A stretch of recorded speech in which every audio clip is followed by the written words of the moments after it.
दोस्तों, आज हम इस वीडियो में होम्योपैथिक मेडिसिन एसेटिक एसिड के बारे में बताएंगे कि यह होम्योपैथिक मेडिसिन हमारे शरीर पर किस प्रकार से प्रभावी है और हमारे शरीर के अंदर छुपे हुए किस रोगों को इसको खाने के बाद में उस रोग को बाहर कर देता है। तो आप हमारे चैनल पर बने रहें।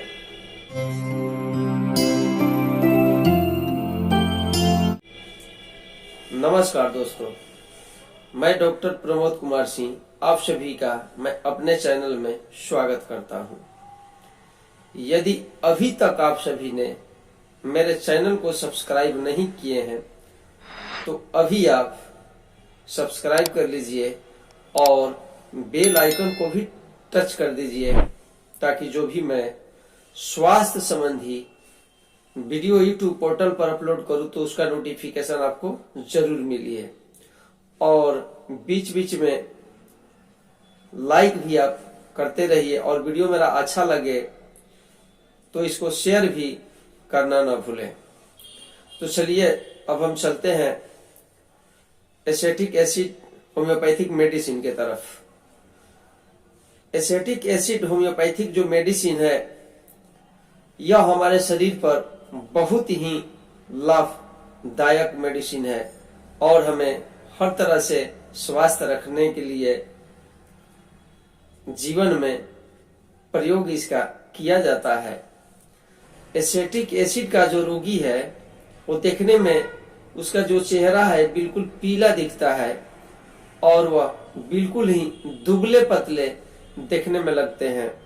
जो उनके पुट्ठे हैं यानी कि जो ये मसल्स है लगता है कि लटक रहा है, झूल रहा है। और जो चेहरा अभी मैंने बताया कि चेहरा बिल्कुल पीला पीला लगता है कि मुरझाया हुआ है। मुरझाने का मतलब तो आप समझ रहे होंगे।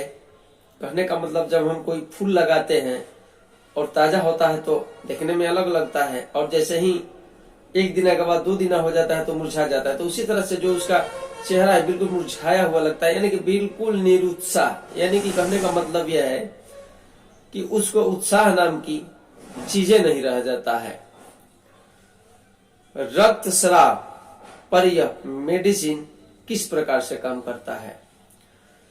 तो हमारे शरीर के जितने भी निकासी द्वार है, आंख, नाक, मुंह, कान, गुदा द्वार, पेशाब द्वार, ये सब हमारे शरीर के निकासी द्वार हुआ। तो हमारे शरीर के जितने भी निकासी द्वार हैं उस जगह से यदि रक्तस्राव हो रहा है तो उसमें यह एसेटिक एसिड मेडिसिन बहुत ही इफेक्टिव, बहुत ही लाभकारी सिद्ध होता है। या फिर वैसी महिलाएं या लड़कियां जो मासिक स्राव से हैं, उसको हर महीना मासिक आता है लेकिन बैदावा कभी उसको मासिक स्राव न आकर के उस समय कहीं और निकास द्वार से ब्लड आ रहा है तो उसमें भी काम करेगा। कहने का मतलब यह है कि किसी महिला का पीरियड का टाइम है, आज तारीख हुआ आपको 9 तारीख को उसको एमसी आना है और 9 तारीख को एमसी नहीं आया और एमसी के बदले नाक से ब्लड जाने लगा। तो ऐसी महिलाएं और लड़कियां को अगर हो रहा है तो वह एसेटिक एसिड मेडिसिन को लेकर के नाक से जो ब्लड आ रहा है इसको ठीक कर सकती है और जहां से एमसी आना चाहिए वहां से वह पुनः शुरू हो जाता है। तो वैसे रोगों में एसेटिक एसिड मेडिसिन बहुत ही फायदेमंद होता है। या फिर जो वैसे बच्चे जो खाते पीते तो बिल्कुल ठीक है लेकिन दिन ब दिन सूखते जाते हैं, क्षय होते जाते हैं, तो ऐसे रोगों में भी यह जो मेडिसिन है एसेटिक एसिड बहुत ही अच्छा काम करता है। या फिर जो बेहद कमजोर हैं या चोट लगने के बाद ऑपरेशन के सदमे से या फिर वैसे रोगी जिसको क्लोरोफॉर्म सुंघा करके ऑपरेशन किया गया है, तो उसी समय से यदि उस मरीज का जो तबीयत है बिल्कुल खराब रहता है या उसका स्वास्थ्य ऐसा समझिए कि बिल्कुल गिर गया है और स्वास्थ्य में कोई सुधार नहीं आ रहा है, तो वैसे रोगी को भी आप एसेटिक एसिड मेडिसिन को दे करके बिल्कुल ही ठीक कर सकते हैं। एसेटिक एसिड मेडिसिन का ऐसे रोगी होते हैं कि जब कभी कोई रोग बढ़ता है तो उस स्थिति में एसेटिक एसिड के रोगी को बहुत जोरों से प्यास लगता है, इतना जोरों से प्यास लगता है कि पानी पिए उसकी प्यास नहीं बुझता है, और जब रोग ठीक हो जाता है तो प्यास भी खत्म, यानी कि प्यास बिल्कुल भी नहीं लगता है। तो समझिए कि यह एसेटिक एसिड का ही रोगी है। लेकिन जब एसेटिक एसिड के रोगी को बुखार आता है, फीवर होता है, तो उस दौरान इसको थोड़ा भी प्यास नहीं रहता है, इसको भी ध्यान रखना होगा।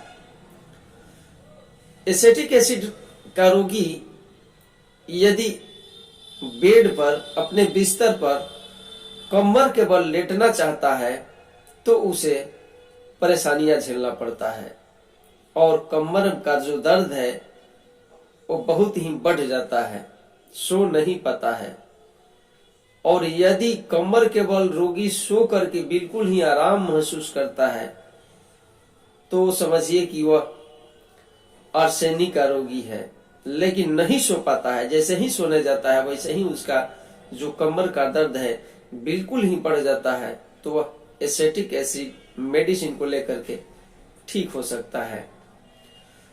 अब हम लोग आगे देख लेते हैं कि एसेटिक एसिड का जो मरीज है, जब इसको लैट्रिन आता है, अतिसार होता है, तो अतिसार होने के वजह से यह रोगी जो है बहुत ही कमजोर हो जाता है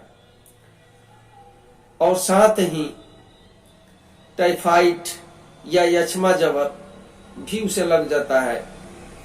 तो उस स्थिति में जो इसका रोगी है रात में जब सोता है तो इसको इतना पसीना आता है, इतना पसीना आता है कि जो कपड़ा ये पहना है या जिस बेड पे लेटा हुआ है वो सारे के सारे भीग जाता है।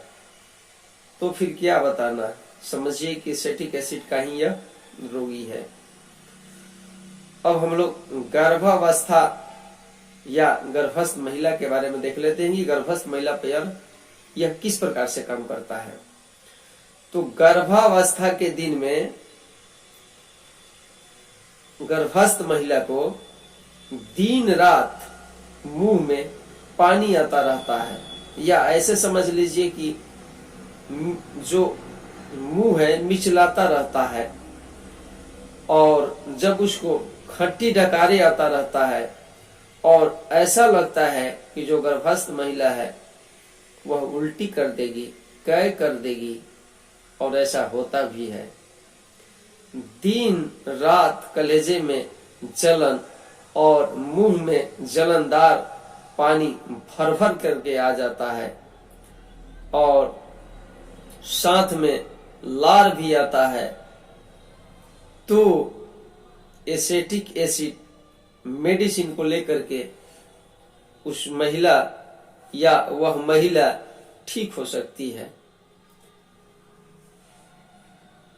मर्कसोल का जो लार है वह रात में बहुत काफी मात्रा में आता है, और एसेटिक एसिड का जो लार है दिन हो या रात हो यह बराबर ही बहा करता है। अब हम लोग देख लेते हैं कि यह हमारे खांसी पर किस प्रकार से काम करता है। तो जब एसेटिक एसिड के रोगी को खांसी होता है तो बहुत तेज होता है, और जब किसी से बातें करता है, जब कुछ उसको बताना चाहता है, कहना चाहता है, तो जो उसकी आवाजें हैं बिल्कुल साए साए की तरह आवाज आता है। तो वह रोगी इस मेडिसिन को लेकर के ठीक हो सकता है। एसिटिक एसिड का जो जवर है, जो उसकी त्वचा है बिल्कुल ही गर्म हो जाता है और साथ में जो त्वचा है बिल्कुल ही सूखा सूखा रहता है।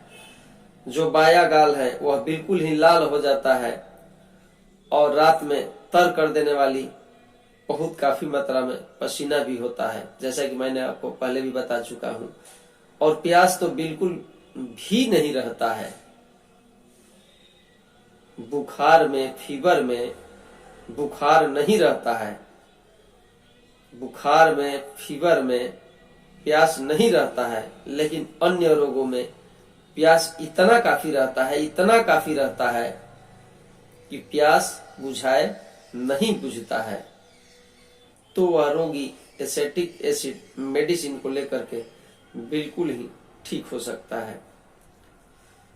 तो मैं आशा करता हूं कि एसिटिक एसिड होम्योपैथिक मेडिसिन के बारे में अभी हम जो आपको समझा पाया हूं, बता पाया हूं, आप सभी को अच्छे से समझ में आ गया होगा। लेकिन फिर भी मैं आप लोगों से यही कहूंगा कि यदि ऐसा लक्षण दिखे तो दवा लेने से पहले, दवा आप खरीद करके लाइए मेडिकल से, कोई बात नहीं है, लेकिन दवा लेने से पहले आपका जो नजदीकी डॉक्टर है उससे सलाह ले लीजिए, या फिर मुझसे कमेंट बॉक्स के माध्यम से सलाह ले लीजिए। मैं भी आपको बता दूंगा, इसके बाद ही आप दवा का सेवन करें तो अति उत्तम होगा। तो अभी तक आप मेरे चैनल को सब्सक्राइब नहीं किए हैं तो सब्सक्राइब कर लीजिए, क्योंकि ऐसे ही स्वास्थ्य भरी वीडियो मैं प्रतिदिन लेकर के आता रहता हूं, ताकि इससे आपको कुछ फायदा हो सके और जानकारियां मिल सके। तो दोस्तों, यह स्वास्थ्य भरी जानकारियां आपको कैसा लगा हमें कमेंट बॉक्स के माध्यम से जरूर बताना। ऐसे ही वीडियो के साथ हम आप लोगों से फिर मिलेंगे, तब तक के लिए धन्यवाद।